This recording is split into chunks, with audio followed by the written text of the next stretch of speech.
थोड़ा quick revision कर देते हैं जो अपन ने पिछली क्लास में पढ़ा था। हाँ कि ना? अपन ने पिछली क्लास में लसब और मसब पढ़ा था। क्या होता है मसब? किन्हीं दी गई संख्याओं का मसब, किन्हीं दी गई संख्याओं का मसब वह बड़ी से बड़ी संख्या होती है जिसका दी गई संख्याओं में पूरा पूरा भाग जाए। हाँ कि ना? पक्का? और लघुत्तम समापवर्ती लसब वह छोटी से छोटी संख्या होती है जिसमें दी गई संख्याओं का भाग चला जाए। हाँ कि ना? पक्का? यहां तक कोई प्रॉब्लम?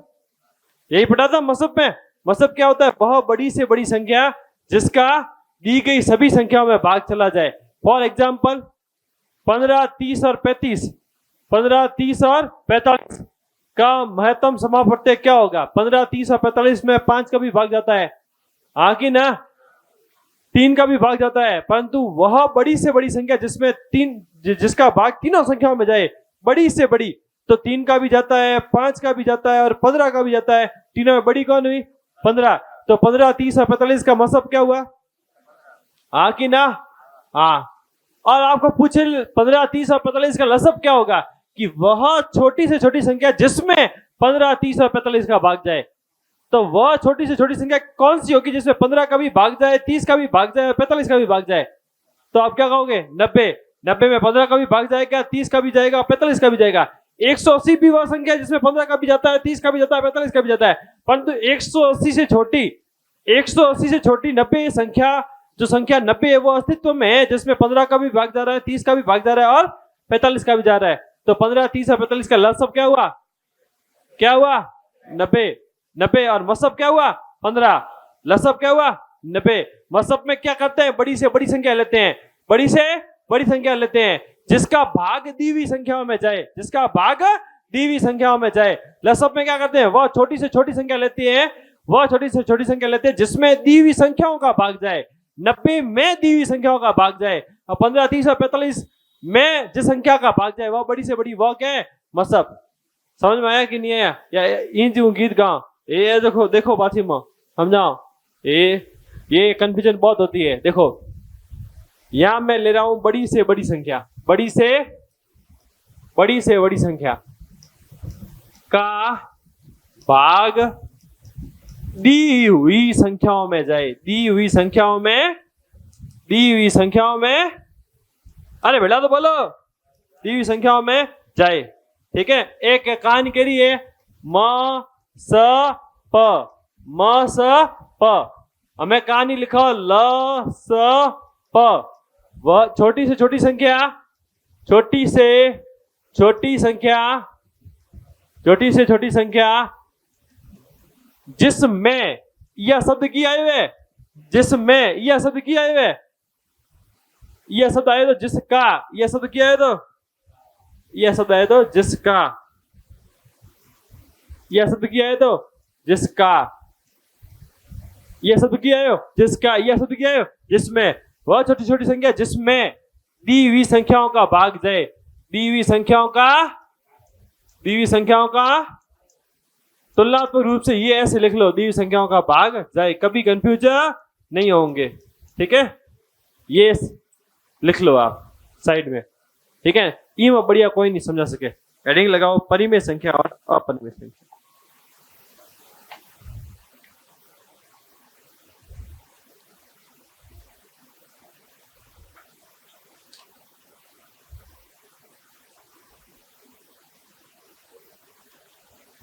ठीक है?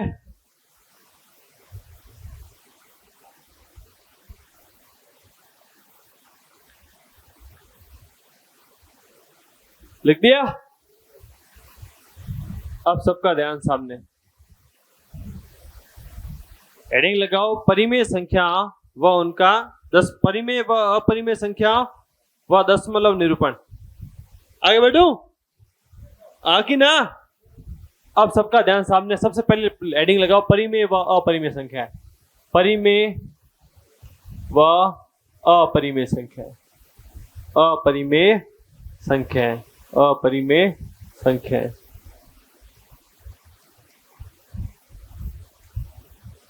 अब पहले समझो, कोई संख्या कोई संख्या, सबका ध्यान सामने मेरी ओर, कोई संख्या परिमेय संख्या कहलाती है यदि दी गई संख्या को P बट्टा Q के रूप में, मतलब बट्टा के रूप में, ऊपर P नीचे Q, नीचे वाला जो Q है ना वो कभी जीरो नहीं होना चाहिए।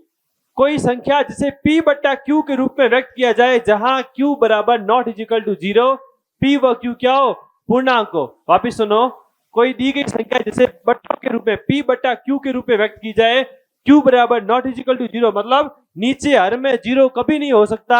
Q बराबर not is equal to zero, P व Q क्या होना चाहिए, पूर्णांक। P व Q क्या होना चाहिए, क्या होना चाहिए, पूर्णांक।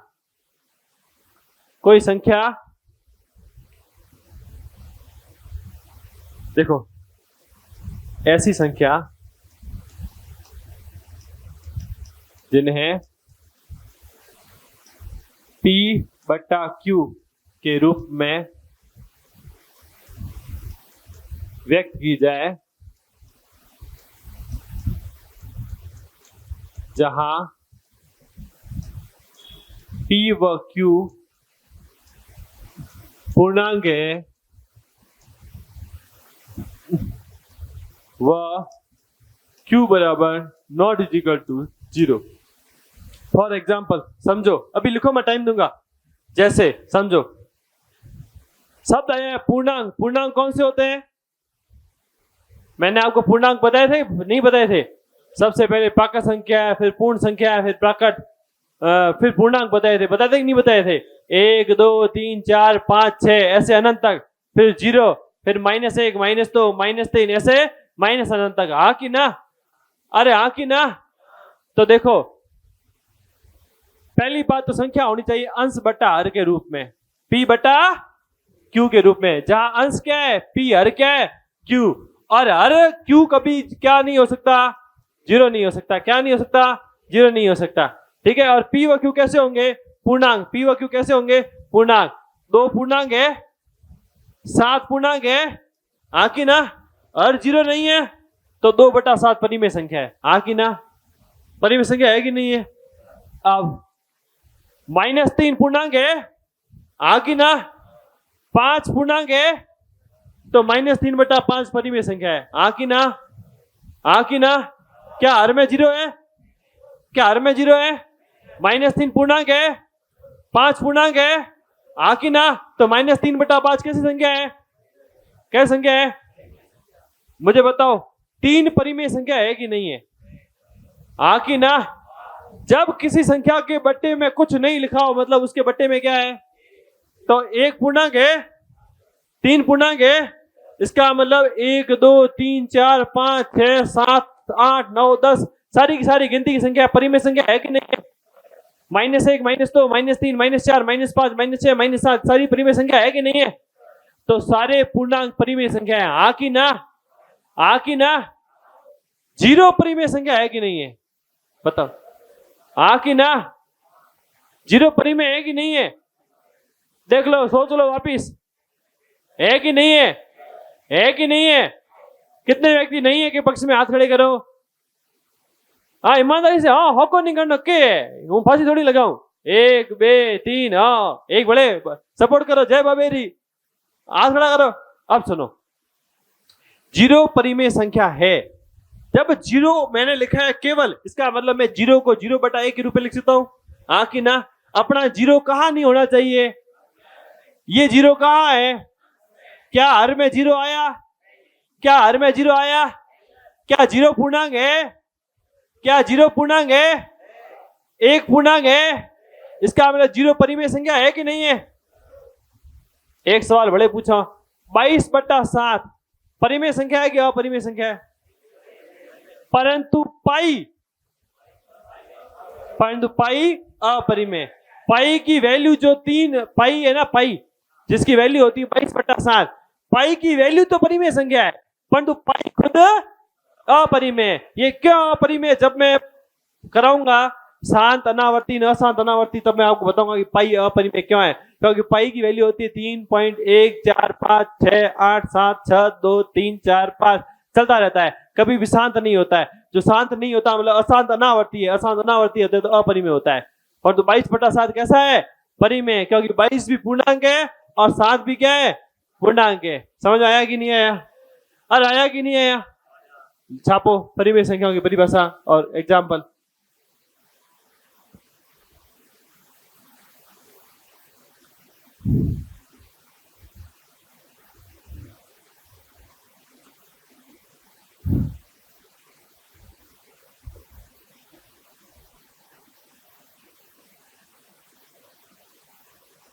लिख दिया? लिखो गुणधर्म, लिखो गुणधर्म। लिखना है तो छापो।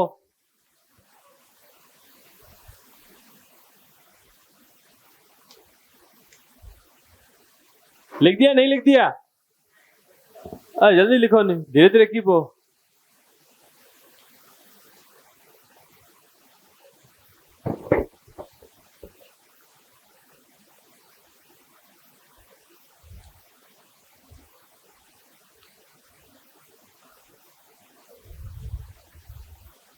लिखा? गुणधर्म लिखो। पहला गुणधर्म लिखो, सभी पूर्णांक संख्याएं परिमेय संख्याएं होती है। पहला गुणधर्म, सभी पूर्णांक संख्याएं परिमेय संख्याएं होती है। मैं इतनी लैंग्वेज लिखा रहा कहूंगा स्टेटमेंट वालों सवाल तो गलत मत करे है, पर आयोड है 2-3 भाई दिल्ली कांस्टेबल मोन SSGD में, ठीक है? इतनी लैंग्वेज कोई नहीं लिखाता है। सभी पूर्णांक संख्याएं परिमेय संख्या होती है, पहला पॉइंट। सेकंड पॉइंट लिखो, दो परिमेय संख्याओं के मध्य अनंत परिमेय संख्याएं होती है। दो परिमेय संख्याओं के बीच में अनंत परिमेय संख्या होती है। ये चीज समझो आप, एक बार समझो। 1/2 और 1/3 के बीच में आपको कोई पूछे कितनी परिमेय संख्या है, तो आप क्या कहोगे? अनंत। कि ना? आपको पूछे 3/2 और 5/2 के बीच में कितनी परिमेय संख्या है, आप कहोगे अनंत। कितनी है? अनंत। कितनी है? अनंत। क्योंकि देखो इधर ध्यान दो, ये 1/2 है, 1/2 की वैल्यू 0.5 है, 1/3 है, इसकी वैल्यू 0.666 है। इसके बीच में काफी संख्या अपन बना सकते हैं। 1/2 और 1/3, इसमें इनको जोड़ो, 2 का भाग दो, फिर इनको जोड़ो, 3 का भाग दो। सारी संख्या इनके बीच में आएगी। 4 का भाग दो, 5 का भाग दो, 6 का भाग दो। संख्या किसके बीच में आएगी? 1/2 और 1/3 के बीच में। ऐसे अपन कितनी बना सकते हैं? अनंत। तो दो परिमेय संख्याओं के बीच में कितनी परिमेय संख्या होती है? कितनी होती है? अनंत। और दो परिमेय संख्याओं के बीच में अनंत अपरिमेय संख्याएं भी होती है, क्योंकि कुछ शांत आएगी, कुछ अशांत आएगी। मैं जब आगे डिवाइडेशन कराऊंगा ना, तब मैं आपको समझाऊंगा कि कैसे अनंत होती है। अभी अपन परिमेय संख्याओं की बात कर रहे हैं, तो केवल इतना ही लिखो कि दो परिमेय संख्याओं के बीच में अनंत परिमेय संख्या होती है। लिख दिया? लिखो, दो परिमेय संख्याओं का योग अंतर गुणन। लिखो, दो परिमेय संख्याओं का योग अंतर, योग अंतर गुणन। दो परिमेय संख्याओं का योग मतलब जोड़, योग अंतर गुणन भी, गुणन मतलब गुणनफल, गुणा। दो परिमेय संख्याओं का योग अंतर गुणन भी परिमेय संख्या है।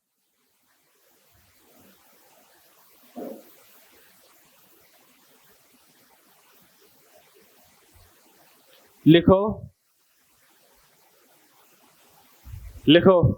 अब आप समझो। मान लो कोई परिमेय संख्या है 3/2, तो उसका उल्टा 2/3 भी क्या होती है? परिमेय संख्या। कि ना? कोई परिमेय संख्या 3/2, उसका योज्य प्रतिलोम -3/2 क्या बोलते हैं? कोई संख्या का नेगेटिव को क्या बोलते हैं? योज्य प्रतिलोम। कोई संख्या है वो नेगेटिव में की बोलिया करो, योज्य प्रतिलोम। क्या बोलते हैं? क्या बोलते हैं? योज्य प्रतिलोम। क्या बोलते हैं? अरे हमारे भेड़ा बोलो, क्या बोलते हैं? और किसी संख्या के उल्टे को क्या बोलते हैं? गुणन प्रतिलोम। क्या बोलते हैं? अरे क्या बोलते हैं?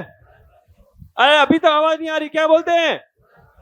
अभी तक आवाज नहीं आ रही। अरे पीछे वाला, किसी संख्या के उल्टे को क्या बोलते हैं? गुणन प्रतिलोम। क्या बोलते हैं? यहाँ कौन बाटी, ठीक है? तो लिखो, किसी परिमेय संख्या का गुणन प्रतिलोम योज्य प्रतिलोम, किसी परिमेय संख्या का गुणन प्रतिलोम कॉमा योज्य प्रतिलोम भी परिमेय संख्या होती है। गुणन प्रतिलोम तथा योज्य प्रतिलोम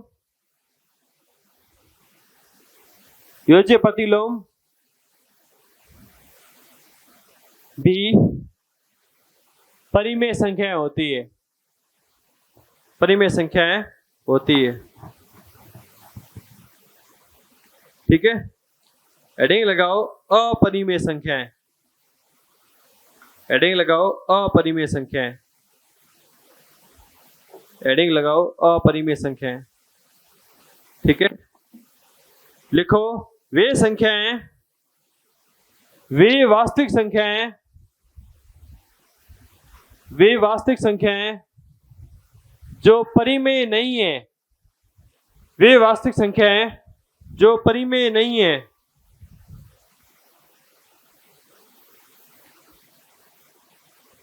वे संख्याएं जो परिमेय नहीं है अपरिमेय संख्या कहलाती है। अपरिमेय संख्या कहलाती है। अपरिमेय संख्या कहलाती है। अब सबका ध्यान सामने, सबका ध्यान सामने। कभी भी कोई संख्या जो अंडर रूट में आए, किसमें आए? ऐसी संख्या जिसका वर्गमूल निकलना संभव नहीं हो, जिसका वर्गमूल निकलना संभव नहीं हो, मतलब अंडर रूट में आने वाली संख्या वर्ग संख्या नहीं होनी चाहिए। जैसे 4 वर्ग संख्या है कि नहीं है? क्योंकि 4 का वर्गमूल कितना होता है? 2। 9 वर्ग संख्या है कि नहीं है? 9 का वर्गमूल कितना होता है? 16 वर्ग संख्या है कि नहीं है? क्या वर्गमूल कितना होता है? 25 वर्ग संख्या है कि नहीं है? 5। हाँ कि ना? इनको छोड़ के जो संख्या वर्गमूल के अंदर आती है वे सारी की सारी कैसी है? कैसी संख्या है? जैसे under root 2, under root 3, under root 6, under root 5, under root 7, under root 8, under root 11, under root 10, under root 12, under root 13, under root 14, under root 15, under root. हाँ, मैं अभी नहीं समझ में आया कि नहीं आया? अंडर रूट के अंदर कौन नहीं आना चाहिए? वर्ग संख्या नहीं आनी चाहिए। क्या नहीं आनी चाहिए? वर्ग संख्या। तो अब गुणधर्म लिखो, अपरिमेय संख्याओं के गुणधर्म। पहला पॉइंट लिखो, लिखो पहला पॉइंट, यदि a बिलोंग्स टू n है, n मतलब हम जो कैपिटल N का मतलब नेचुरल नंबर, प्राकृत संख्या। यदि a बिलोंग्स टू n है तथा a वर्ग संख्या नहीं है, a वर्ग संख्या नहीं है, तब अंडर रूट a अपरिमेय संख्या होती है। अंडर रूट a अपरिमेय संख्या होती है, होती है। और एग्जाम्पल में ये सारे के सारे लिख दो।